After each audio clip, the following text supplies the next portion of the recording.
If you ever need to check who you've blocked on Telegram, this quick tutorial will show you exactly where to find that list on your PC. Whether you want to review blocked contacts, unblock someone, or just manage your privacy settings, Telegram makes it very simple once you know where to look. If this video helps, make sure to hit the like button and subscribe for more simple Telegram tutorials. Let's get started.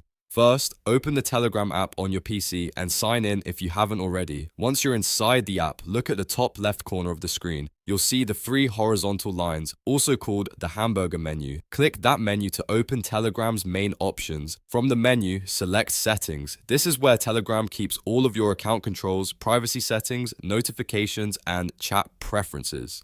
After the settings page opens, look for Privacy and Security and click on it.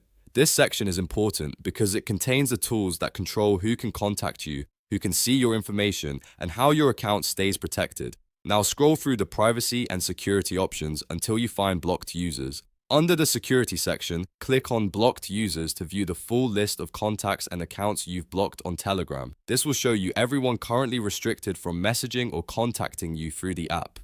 From here, you can review the list and decide whether you want to keep someone blocked or remove them later if needed. It's a good place to check anytime you want to manage your Telegram privacy more carefully or confirm whether a contact is still blocked, and that's it. You've now learned how to view the list of blocked contacts on Telegram using your PC. It only takes a few clicks once you know the path. Menu, settings, privacy and security, then blocked users. If this video was useful, please like the video, subscribe to the channel and turn on notifications so you don't miss the next quick tutorial. Thanks for watching and I'll see you in the next one.